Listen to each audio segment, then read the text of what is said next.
Bonjour les amis, j'espère que vous allez bien, que vous êtes en forme, que vous avez la pêche. Alors aujourd'hui, on m'a posé cette question et je trouvais que c'était hyper intéressant parce que c'est pas la première fois qu'on me pose cette question.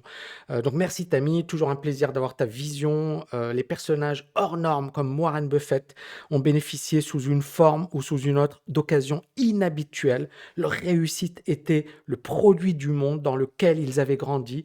Économie florissante, énormément d'opportunités, début du dollar fort. Aujourd'hui, ils jouissent des fruits des opportunités qu'ils ont saisies, y compris dans l'immobilier. Quid aujourd'hui pour la jeune génération? Avons-nous réellement le même niveau d'opportunité?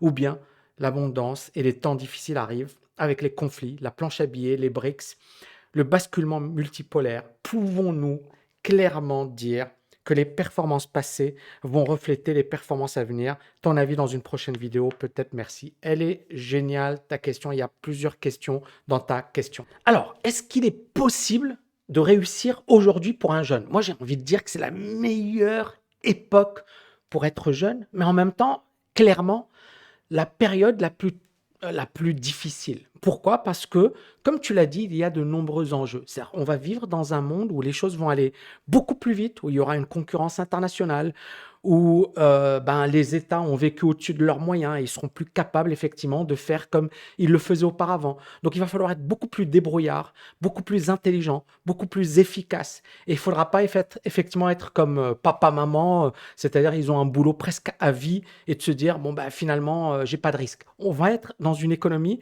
où les choses vont aller beaucoup, beaucoup, beaucoup plus rapidement.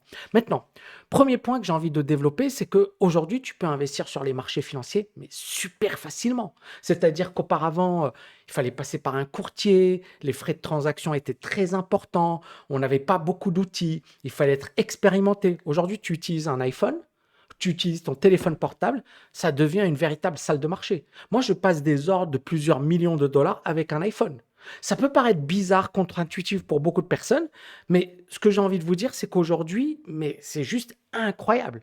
La facilité, la technologie, ce qu'elle nous permet de faire. D'accord? Donc, premièrement, on est véritablement aujourd'hui dans une période où la technologie nous permet de faire des choses incroyables. Et je ne parle pas de l'Internet, de l'intelligence artificielle, de l'éducation.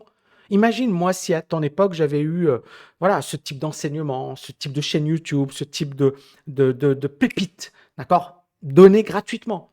Il fallait lire des bouquins. Moi, je lisais pas beaucoup de bouquins quand j'étais jeune. J'avais pas vraiment les moyens. Un bouquin, c'est super cher. Donc, on avait les bouquins de l'école et basta. Donc, aujourd'hui, tu as une véritable université en ligne. Donc, c'est véritablement une période juste incroyable.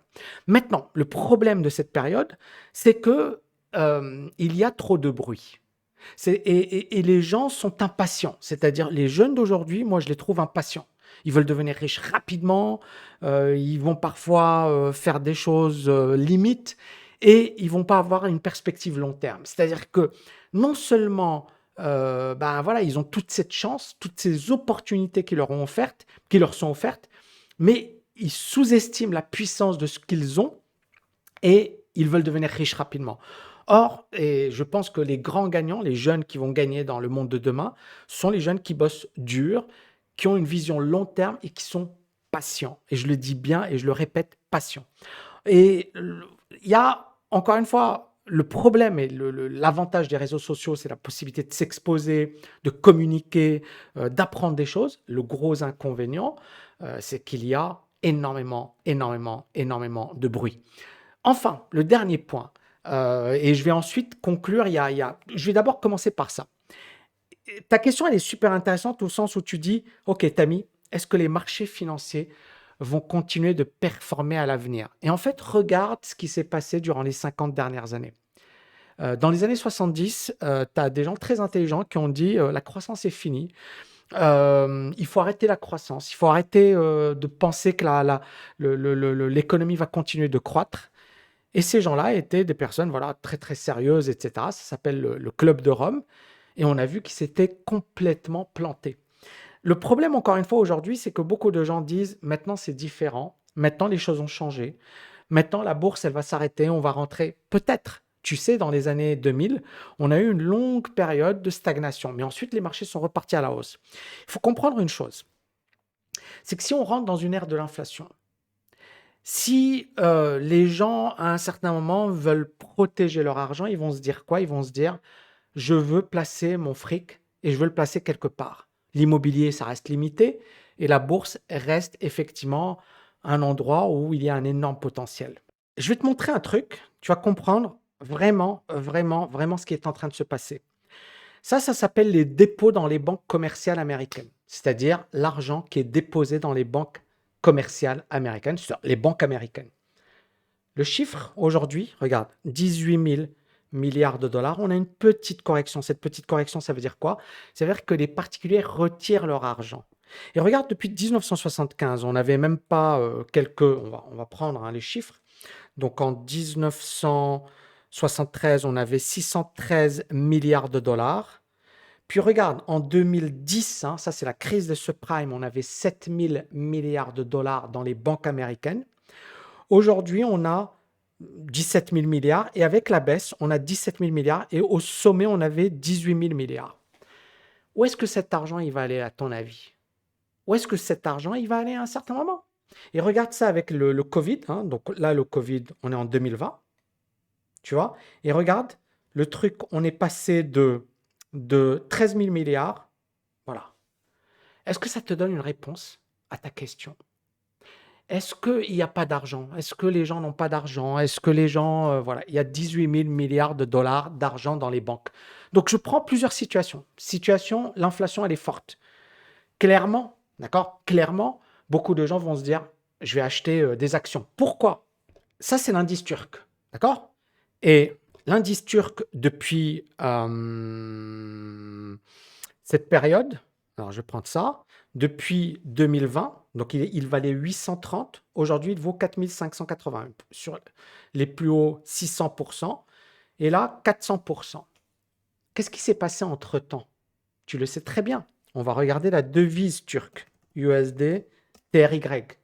Et la devise turque, donc le dollar, il a explosé. La devise turque, on va mettre l'inverse, TRY, USD. Regarde la devise turque. Ça, c'est la monnaie turque. Elle s'est littéralement effondrée. Est-ce que tu vois le parallèle? Donc, tu as l'inflation. Tu as beaucoup de Turcs qui se sont dit, OK, je vais protéger mon argent, je vais le placer. Et je vais le placer où? Sur la bourse turque. La même chose au Liban. Liban, on a une inflation record et la bourse libanaise explose à la hausse. Ça, c'est la bourse libanaise. Donc ici, en 2020, elle valait 600. Là, elle vaut 1850. On sait que le Liban, il est quasiment au bord de la faillite. On sait que le Liban, il est en grave difficulté. On sait que l'inflation, elle est record au Liban. La bourse libanaise explose à la hausse.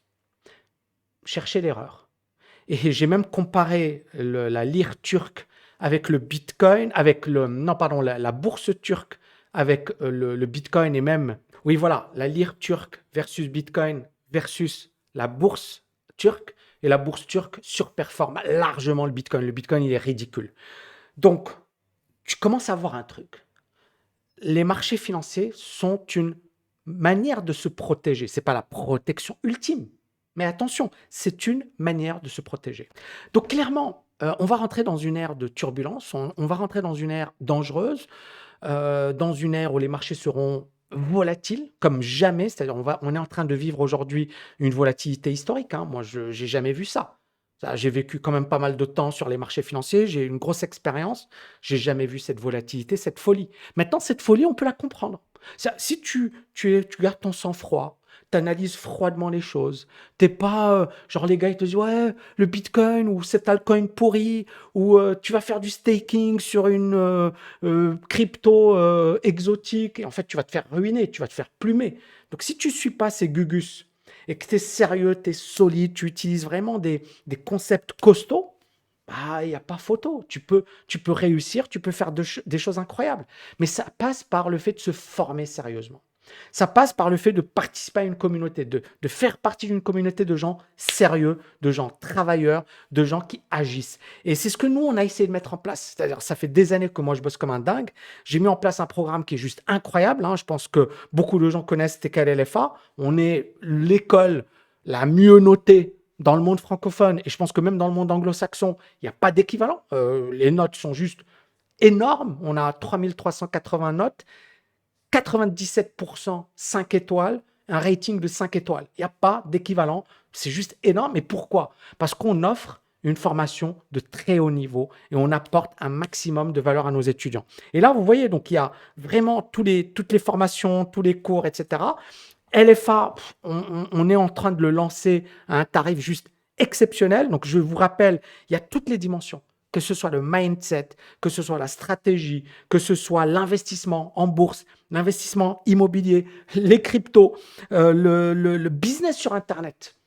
J'ai développé un business sur Internet. Et je pense qu'encore une fois, aujourd'hui, un jeune, il se doit de maîtriser ces dimensions. L'investissement, bourse, immobilier, crypto. Et encore une fois, vous voyez, moi, je ne fais pas de bashing à deux balles. Au contraire, mais je dis, il faut garder son intelligence et sa rationalité.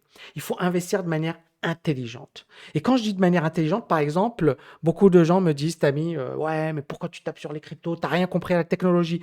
En fait, c'est vous qui n'avez rien compris à l'investissement. Je m'explique. Moi, récemment, j'ai acheté du Google, j'ai acheté du Apple, j'ai acheté du Amazon, j'ai acheté du Adobe, etc. Bon, des boîtes, vous les avez vues, elles cartonnent aujourd'hui. Mais peut-être que dans un mois, 2 mois, je dirais, OK, bah, ces boîtes, ou peut-être dans un an, peut-être dans 2 ans, ça dépendra de ce que vont faire ces actions, d'accord? Mais toujours est-il que c'était effectivement le bon moment de les acheter. Qu'est-ce qui se passe? Est-ce que je vais tomber amoureux de ces actions si jamais elles sont décevantes, elles ont des résultats qui sont mauvais, elles commencent à dessiner des signaux vendeurs sur un plan technique? Est-ce que je vais les garder et dire ouais, mais t'as rien compris, c'est la technologie? Ou est-ce que je vais dire ok, bah, il va falloir que je change mes investissements ou que je protège mes investissements? D'où les stratégies sur option. À votre avis, qu'est-ce que je vais faire? Bah, normalement, je vais protéger mes investissements et je vais me dire, OK, soit je sais que je connais dès le départ ma perte maxi, et c'est ce que je fais. J'ai mis en place des stratégies sur option qui me permettent dès le départ de me dire, OK, le maximum que je puisse perdre, c'est 10% ou c'est 20% sur ma position. Et dès le départ, j'ai déterminé ma perte. Et ensuite, bien évidemment, si ça monte, ben voilà, il n'y a pas de limite. Donc à partir de là, moi j'ai mis en place mes stratégies. Et beaucoup de gens, encore une fois, ils sont en mode non, mais moi je m'en fiche. Je pense que vraiment un investisseur, il doit être focus sur la réussite, sur le fait d'acheter bas, de vendre haut. C'est ça notre objectif. C'est pas de tomber amoureux de la technologie ou des influenceurs ou on n'est pas là pour. C'est quelque chose de sérieux l'investissement. Donc TKL LFA, c'est vraiment énorme. On a aujourd'hui un programme qui est juste incroyable. On le propose à 997 euros.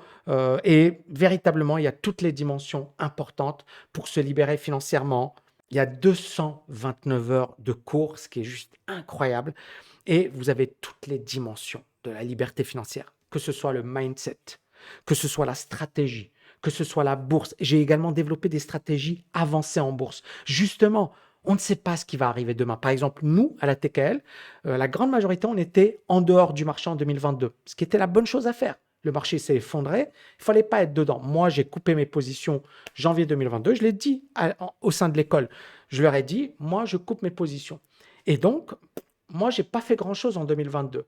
Et quand j'ai commencé à voir que le marché redevenait intéressant, vers septembre, octobre, c'est là où j'ai eu l'idée de créer, alors je l'avais eu avant, mais c'est là où j'ai lancé TKL VMM. Et je suis très, très content puisque plusieurs étudiants, ils ont acheté des pépites, ils ont acheté du Google, ils ont acheté du Meta, ils ont acheté du Amazon, ils ont acheté du Adobe, ils ont acheté du Nvidia, alors que ces boîtes ont explosé.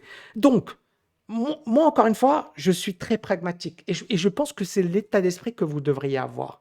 Que ce soit sur les cryptos, que ce soit sur la bourse, que ce soit sur l'immobilier.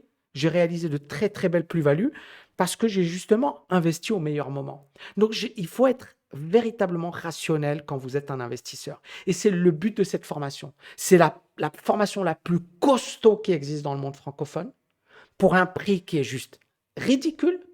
Et vous avez 229 heures de cours, vous avez une communauté qui est incroyable, vous avez des coachings avec moi, je ne donne pas beaucoup de coaching, mais voilà, quelqu'un qui a réussi, qui a vraiment fait de très belles choses, et c'est l'école probablement la mieux notée dans le monde francophone, de loin, je ne pense pas qu'il y ait d'équivalent. Et puis bien évidemment, on ne se fout pas de la gueule de nos étudiants, c'est le meilleur programme qui existe dans le monde de la liberté financière. Et puis bien évidemment, on a des programmes plus avancés pour les personnes qui ont de l'argent, qui ont les moyens et qui se disent: «OK, Tammy, c'est génial. Waouh, j'ai suivi cette formation, elle est juste énorme. Je veux passer au niveau supérieur et j'ai les moyens de le faire» et dans ce cas, bienvenue. Sinon, moi, je vous invite vivement à démarrer avec TKLFA parce que c'est un programme de dingue. Voilà, j'espère avoir répondu à ta question. Moi, je résume honnêtement. Un jeune aujourd'hui, il a une chance juste incroyable. Tu n'imagines même pas la chance que tu as. Maintenant, clairement, aujourd'hui, il ne faut pas perdre de temps. Il faut être efficace. Il faut aller plus vite que les autres. Il faut bosser plus dur que les autres. Il faut véritablement comprendre l'importance de l'investissement parce que plus tu investis jeune, mieux c'est. Il ne faut pas avoir peur de ouais, mais t'as mis peut-être que l'économie. Il y a 17 000 milliards de dollars dans les comptes bancaires. 17 000 milliards de dollars dans les comptes bancaires aux États-Unis. Je ne parle pas de l'Europe et du reste du monde. Aux États-Unis. Cet argent, tu penses qu'à un certain moment, ils vont pas venir, ils vont pas se dire, ah ben, qu'est-ce qu'on fait avec cet argent? On va peut-être l'investir. Et si je te dis, si l'inflation, elle grimpe, si tu vas avoir... Donc, le problème de beaucoup de gens, c'est qu'ils sous-estiment la puissance du cash. Il y a beaucoup d'argent. J'ai presque l'impression que la Fed, ça ne la dérangerait pas qu'il y ait de l'inflation. Ça ne la dérangerait pas qu'il y ait une hausse des taux d'intérêt. Maintenant, le problème ici également, c'est que si les taux d'intérêt sont trop importants, cet argent, il va rester dans les banques parce que on te donne du 5%, du 4%. Pourquoi tu vas le retirer? D'accord? Mais si les taux d'intérêt baissent, etc., on va avoir un nouveau retour de cet argent vers les banques. Et c'est ce qu'on vient de voir aujourd'hui. Tout le monde nous parle de fin du monde, tout le monde nous dit la bourse est finie. Pourtant, la bourse explose. Cherchez l'erreur. Cherchez l'erreur. Regardez les économistes. Ouais, le plafond de la dette, l'inflation. Les taux d'intérêt, mais moi ça je l'avais dit avant, hein. Ça j'en avais parlé en 2021. En 2021, je parlais d'inflation. Ouais. Mais là en 2022, on a eu effectivement le crack et décembre 2021, je disais attention, il y a une bulle, c'est du gros n'importe quoi. Mais deuxième partie de 2022, là je me suis dit, j'ai vu Meta qui a perdu 75%, j'ai changé de casquette, hein. Je n'étais plus en mode c'est la cata, je me suis mis en mode c'est le moment d'investir. Donc, est-ce que vous commencez à comprendre le truc? Donc, cette volatilité, on va l'avoir de plus en plus souvent. Si vous êtes costaud, si vous avez les bons outils, si vous maîtrisez des stratégies sur option, des stratégies, par exemple, il y a une stratégie booster qui est juste énorme, qui permet justement de capitaliser dans ce type de marché. Si vous avez une vraie maîtrise, vous allez faire des choses incroyables. Maintenant, si tu ne te formes pas, tu ne fais pas l'effort de te former, d'apprendre, si tu ne développes pas l'état d'esprit de l'investisseur, si tu es impatient, tu vas perdre. Et tu vas perdre rapidement et tu vas te ruiner rapidement dans ce type d'économie. Donc, c'est une économie qui est impitoyable. C'est une économie, mais également qui est fascinante. Maintenant, elle est fascinante pour les gens parce que ça vous donne des possibilités incroyables. Moi, je vous ai parlé de mon histoire. J'ai galéré dans ma vie. J'ai eu des moments difficiles, mais j'ai capitalisé sur l'opportunité d'Internet. J'ai capitalisé sur mes compétences. Et à partir de là, j'ai développé ce que j'ai développé. Et donc, je pense que j'aurais jamais pu développer sans cette technologie, sans cet environnement. Donc, je pense qu'encore une fois, on vit dans une période et époque incroyable, mais il faut arrêter d'être sceptique, il faut arrêter d'être un rêveur, il faut agir.